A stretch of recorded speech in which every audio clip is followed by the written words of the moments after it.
Magandang umaga po sa inyong lahat. Nandito naman po ang inyong kapatid at kaibigan na si Lolo Ben na naghahatid sa inyo ng mga kwento, opinion, obserbasyon kung ano nangyayari ngayon.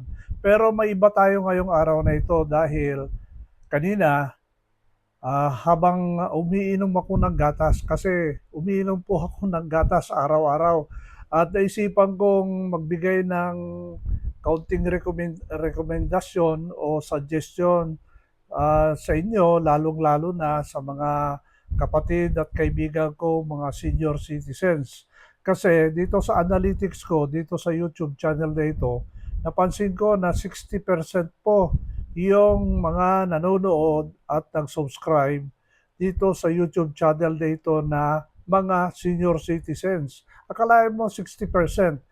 So ito po ay magandang suggestion o recommendation ko sa inyo, lalong-lalo na itong mga kapatid ko na senior citizens, lalong-lalo na yung mga 60 years old and above na kagaya ko.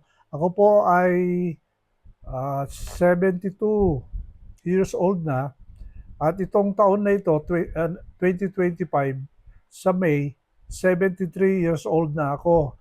At sa nakalipas na mula po ng February 1, umiinom po ako nito. Hindi po commercial ito ha, hindi ako binayaran ng Nestle para i-advertise ko itong iniinom ko. Ito po ay Nestle low fat milk. Hindi katataba nito. At saka meron siyang 122 calories. Ito ay 250 milliliters. Kaunti lang ito. Uminom ako ng everyday, isa nito.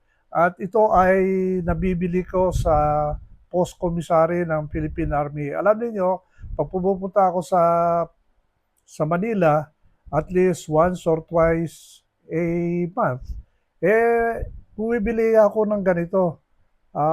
Abasto ko ng 2,000, ganon. Medyo may kamahalan dahil 34 pesos ito. Pero sa labas, mas mahal ito. Baka may dagdag na 2 o 3 piso. Kaya sa post commissary ako bumibili nito dahil mas mura, tax-free.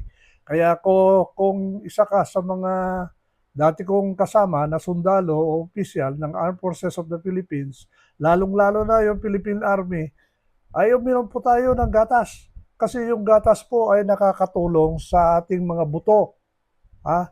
Alam niyo, pag tumatanda ka na, sumasakit na yung mga buto mo, lumiliit yung buto mo, pagiging kuba ka, at siyempre, pag bangon mo sa umaga, masakit na yung mga buto mo at saka yung mga joints, kaso-kasuhan mo.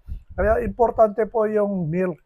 Isa pa, yung milk po, ang gatas po ay may kasamang protein. Yung protein po ay maganda po sa ating muscle. Kung nung kabataan natin, nung panahon natin, nung tayo bata pa, malalaki po yung muscle natin. Pero pag hindi natin nagagamit yan, umiiksi at lumiliit. Kaya kinakailangan mong bumili at uminom ng gatas kasi ito nakakapag-develop pa ng inyong muscle at na-maintain po yung ganda mong lalaki, maganda yung skin, at saka siyempre yung muscle ay buong buo pa. Hindi nagsasag, hindi po nawawala, at hindi naman nakakatakot kang tignan para kang kalansay. Kaya importante po yung muscle po natin. At araw-araw kung iniinom ito, lalong-lalo na sa umaga. Hindi na po ako nagkakape. Minsan lang sa isang araw lang ako nagkakape. Pag hapon po, merienda ng hapon, 3:00 ng hapon, ayun, nagkakape ako, yun na lang. Sa umaga, hindi na rin kasi umiinom ako ng mainit na tubig. Magbibigay uli ako ng isang YouTube content tungkol dito sa ginawa kong experiment tungkol sa pag-iinom ng mainit na tubig.